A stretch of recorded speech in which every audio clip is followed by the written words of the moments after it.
Olá, meus queridos, sejam muito bem-vindos ao Testemunho Cast, um espaço onde nós vamos compartilhar milagres e também edificar a sua fé. O objetivo desse projeto é lembrar que Deus ainda continua agindo e fazendo milagres. E hoje nós já começaremos esse primeiro podcast com uma história que eu tenho certeza que vai edificar muito a sua fé. A nossa convidada de hoje, ela é mãe, esposa, musicista, estudante de psicanálise e com muito carinho eu já quero agradecer a presença dela. Nós estamos recebendo hoje a nossa amiga Sara Soares. Seja muito bem-vinda, Sara. Muito obrigada pelo convite, Um sabe? prazer. É sempre um prazer, tá? Quero te agradecer, né, por estar aqui estreando, né, esse teu projeto, que eu creio que vindo direto do coração de Deus, né, para as nossas vidas. Eu falo que nesse mundo, né, cético a milagres, é muito importante a gente falar de milagres, né, a gente que vivenciou milagres, falar sobre isso para edificar a fé de muitas pessoas, né, que passam pela mesma situação ou mais difícil. Eu acho muito importante, para mim é um prazer estar aqui, né, você que acompanhou toda essa trajetória, né, estava lá quando o médico disse que não, você viu, né, tudo acontecer, então é muito importante para mim estar aqui hoje, tá? Eu sou muito grata pelo convite. Que honra, gente. E a Bíblia mesmo vai falar, né, que a gente tem que trazer à memória aquilo que nos traz esperança. Então, automaticamente, quando a Sara compartilha o testemunho dela, ela também traz à memória o que ela viveu, aquilo que traz esperança ao coração dela e edifica a minha e a sua fé. Então, fica com a gente, porque tem muita história para ser contada e eu tenho certeza que Deus vai falar o seu coração. A primeira pergunta que eu já quero fazer aqui é: qual foi o seu impossível e que Deus transformou isso em esse grande testemunho? O que que era impossível? Qual foi a sua situação? Qual foi o seu milagre? Então, desde muito nova, né, eu sempre sofri com problemas, né, aqueles problemas da mulher, né, do período Sim. menstrual, né, sempre, desde os 16 anos de idade eu tive, né, esses problemas, muitas dores, e depois que me casei, né, foi assim, logo alguns meses depois de casada, né, fui trocar de médico e o médico me deu a notícia da infertilidade, né? Que eu não poderia gerar filhos e ainda não se sabia exatamente o motivo, né? Ele precisaria estudar o caso para poder buscar um tratamento, né? Para que eu pudesse fazer, para que em algum momento eu pudesse gerar, né? E quando ele me deu essa notícia, né? Fiquei surpresa, mas ele falou para mim: por mais que, se você não queira filho agora, né, é importante que você trate esse problema, porque um dia a sociedade vai te cobrar um filho, né? A mãe vai querer um netinho, né? O marido talvez vai querer um filho e você não poder ter, talvez isso mexa com a sua mente. Então é importante que você trate, né? É importante fazer um tratamento. E naquele momento ele me pediu até desculpa por não poder me dar uma solução naquela hora, né? Ele não sabia exatamente o que fazer ali comigo, porque ele olhou os meus exames e ele disse assim: uma moça tão jovem, eu nunca vi um caso parecido, né, nessa idade. Os exames todos ruins, né? E ele nunca tinha visto aquilo. E olha que ele era um médico já mais avançado de idade, né?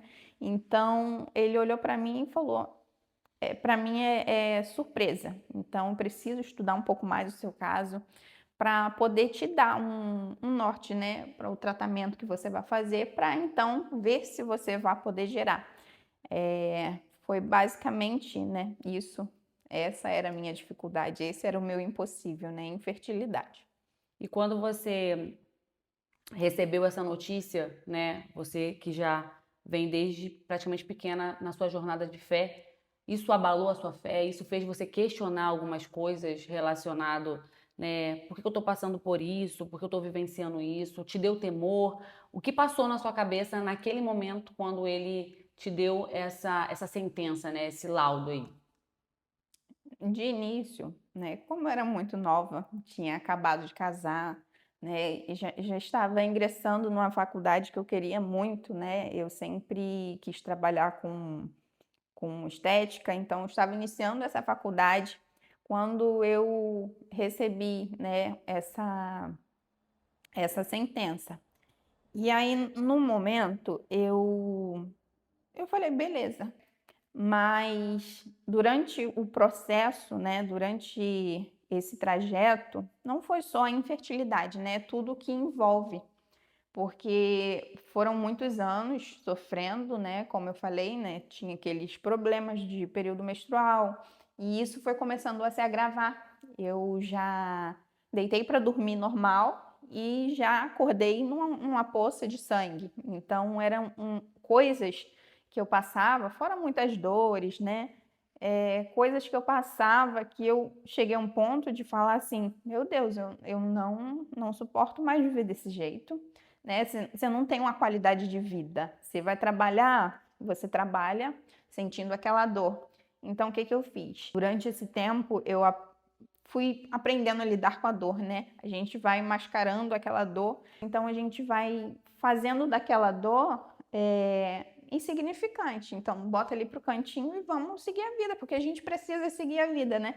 Então, trabalhar morrendo de dor, com hemorragias, né? Que eu já cheguei a um período de não ter mais período menstrual. Eu tinha hemorragias mesmo, então eram longos períodos. Eu já cheguei a sangrar por 3 meses, todos os dias.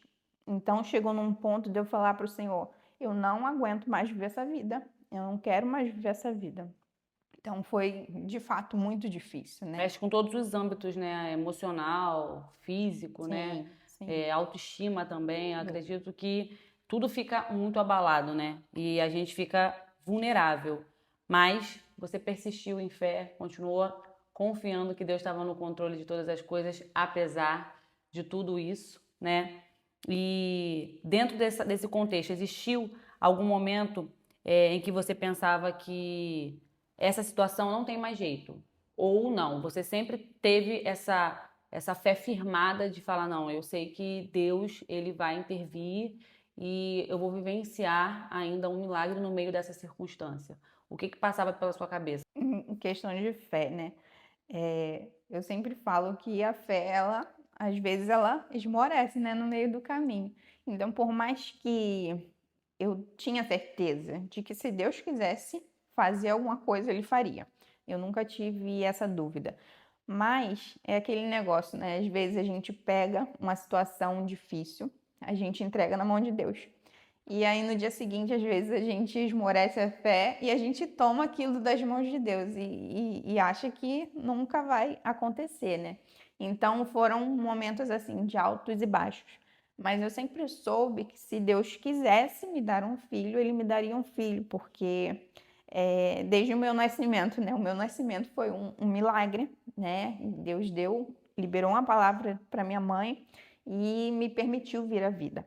Então eu sempre acreditei que se Deus quisesse fazer, Ele faria.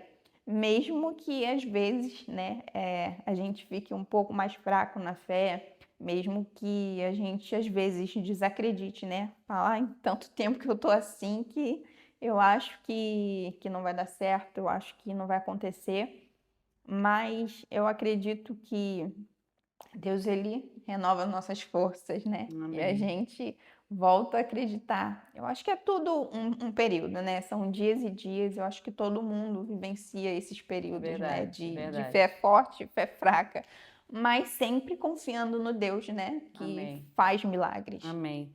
E quando você. Como foi a experiência quando você suspeitou da gravidez? Como foi esse dia?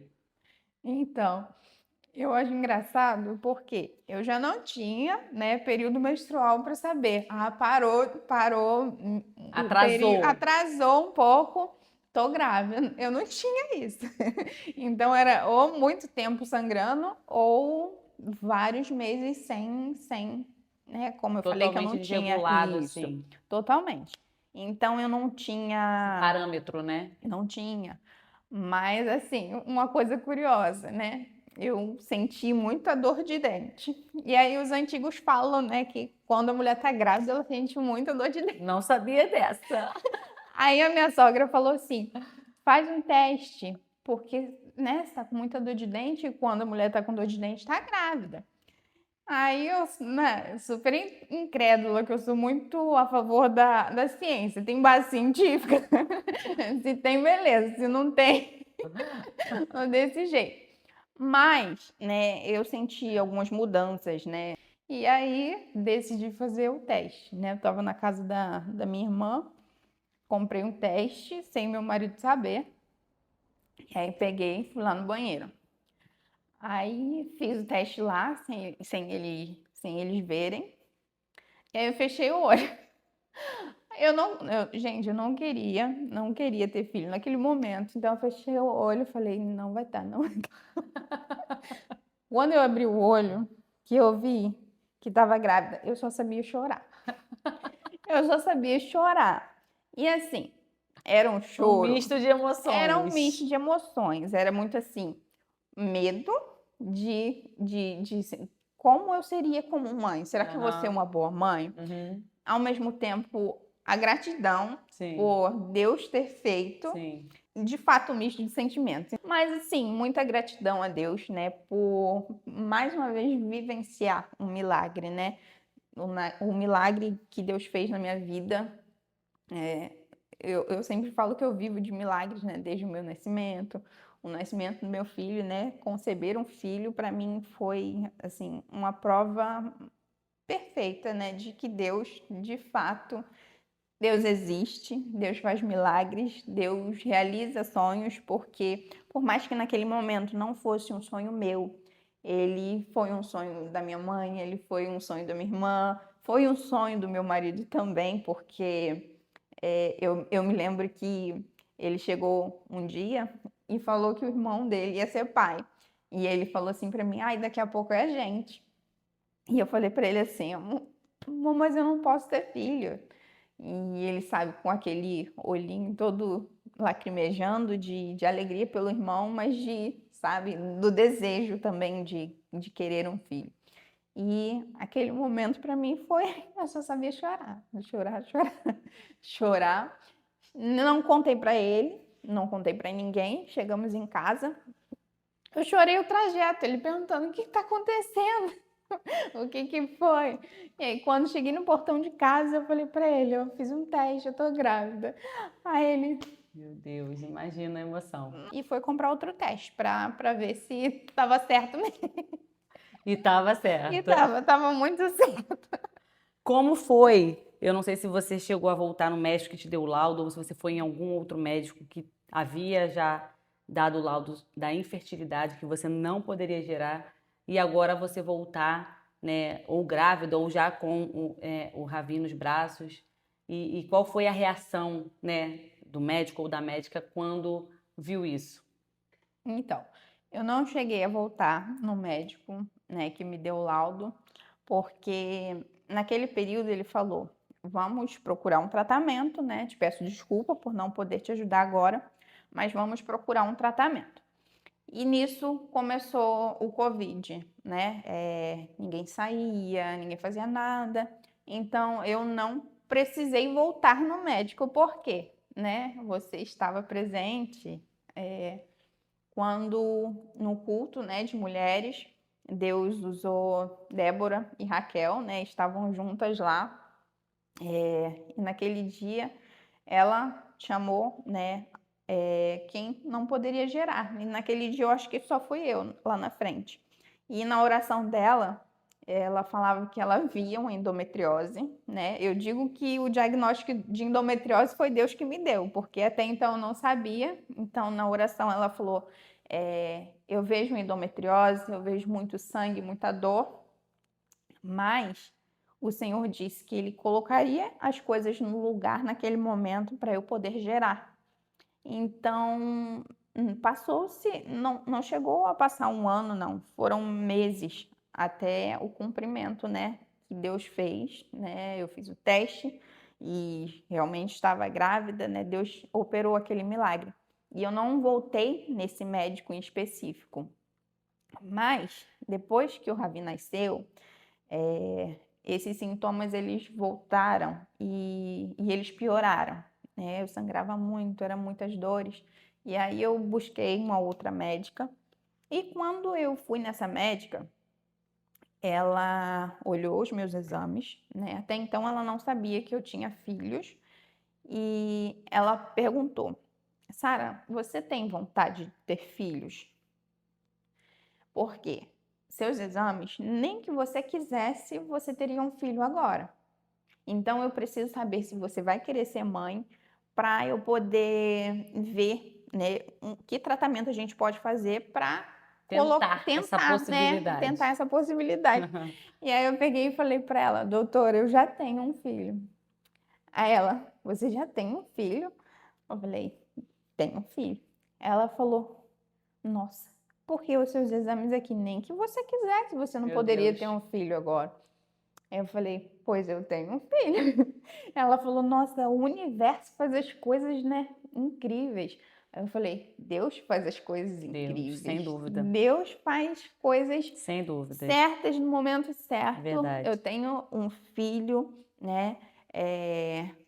Com base nos exames, ela não diria que eu tenho um filho, né? Mas Deus realizou e eu tenho uma cicatriz para provar, porque no exame físico ela pegou, viu a minha marca da cesárea, né? Fotos no telefone para provar. E olha que interessante, né? Deus te deu um filho no meio de todo esse contexto. O contexto não mudou, mas o milagre foi Sim. gerado, né? Porque às vezes a gente pensa que Deus vai resolver, às vezes, algumas coisas nas nossas vidas para depois ele cumprir algumas promessas. E às vezes não. Mesmo não estando do jeito que a gente gostaria, ele não precisa que o cenário esteja de fato favorável para ele cumprir quando ele quer cumprir. Ele liberou a palavra, né? Você vai gerar e independente de endometriose ou não, independente de qualquer outra doença ou não, você vai gerar. E a palavra dele foi suficiente, né? E você tocou num ponto muito importante, porque depois que eu tive o Ravi, né, que esses sintomas eles pioraram, eu me peguei perguntando a Deus, Senhor, por que que o Senhor não me curou? Por que que eu ainda sinto tanta dor, né? Eu já estava esgotada. Chegou um período que eu falei, meu Deus, eu não aguento mais passar por isso. E por que que o Senhor não me curou? Por que que o Senhor não tirou isso de mim? Por que que eu ainda vivo desse jeito? Eu vivia saindo do trabalho direto para o hospital. E no meio dessas indagações, Deus falou comigo assim. Eu pude ouvir a voz do Senhor falando nitidamente. Eu fiz por você o maior milagre. No cenário de impossibilidade, você gerou. Porque se eu te curasse, a ciência explicaria um milagre, né? Explicaria o porquê de você gerar. Mas você estava doente e você gerou, mesmo que seus exames dissessem, você não pode gerar. Então eu fiz o maior milagre na sua vida, foi o seu filho, é você gerar no seu cenário de impossibilidade. Então eu entendi que às vezes Deus não vai te curar, mas ele vai te dar forças para passar por aquela situação. Às vezes Deus não vai te curar, mas ele vai te fazer gerar no meio do cenário de impossibilidade, né? Então, eu agradeci a Deus, né? Glória a Deus. E eu queria que você deixasse agora uma mensagem para as pessoas que vão assistir esse podcast, que talvez estejam passando também por cenários de impossibilidades, situações que a medicina ou a realidade ditam para elas que é impossível, que não tem mais jeito. E gostaria que você deixasse uma mensagem, uma palavra para o coração dessas pessoas. Não desista. Não desista. Não desacredite, né, de que Deus pode fazer na sua vida, porque é muito comum a gente vivenciar momentos assim de dificuldade, momentos de impossibilidade, né? A gente às vezes passa por uma dificuldade tão grande, a gente tem um cenário tão difícil, impossível, que às vezes a gente desacredita que pode acontecer, mas ele renova as nossas forças, ele mostra para a gente que ele é o Deus que faz no meio daquele cenário de dificuldade, de impossibilidade. Ele me deu forças para passar e ele fez o impossível acontecer na minha vida, né? Não sei o cenário que você está vivendo, mas acredite que Deus pode fazer. E se eu puder ressaltar mais uma coisinha que eu esqueci de dizer, mas eu gosto sempre de lembrar, né? Porque ter pessoas é, no meio dessa dificuldade, pessoas que estejam com você, pessoas que te que orem por você é muito importante, né? A gente se cercar de pessoas assim. E no meu período de dificuldade, né, eu tinha a minha família, tinha amigos próximos e tinha minha irmã, Amanda, que num certo momento ela se ofereceu para ser barriga de aluguel para mim. Então ela se ofereceu para gerar para mim. Ela falou que eu sou sua irmã, eu gero para você. Se você quiser ter um filho, eu vou ter por você o seu filho. Então, o que a gente estaria disposto a fazer por alguém próximo para ajudar no momento de dificuldade, né? Eu acho que isso é muito importante. Nesses momentos se revelam muitas coisas, né? Nos momentos de dificuldades se revela aonde está a nossa fé, em quem a gente confia e também quem está do nosso lado, né? No momento de festa, né? Tudo fica muito, às vezes, camuflado. Sim, Mas nos momentos difíceis de dor, quando a gente às vezes não tem nada para oferecer, é que de fato se revelam, né? Quem está do nosso lado, quem é amigo, quem é irmão. E eu louvo a Deus porque Deus te presenteou realmente, né? Além de uma família abençoada com amigos também. sim. E eu pude vivenciar esse milagre contigo, então eu me alegro muito de ver que Deus, de fato, ele não depende de medicina, não depende da ciência, não depende de que as coisas estejam favoráveis para ele fazer. E todas as vezes que eu olho para o Ravi, eu vejo de fato um milagre, sabe? Andando, correndo pela igreja, participando das atividades. E olhar para o Ravi é de fato ver o milagre e a mão de Deus sobre a casa de vocês. Deus abençoe. Muito obrigada por ter aceitado o convite para esse primeiro podcast. Vocês fiquem atentos, porque nós vamos ter muitos outros convidados aqui que vão contar testemunhos edificantes para renovar a sua vida também, renovar a sua fé. E, como eu falei, nós vamos trazer à memória aquilo que nos traz esperança. Deus abençoe vocês.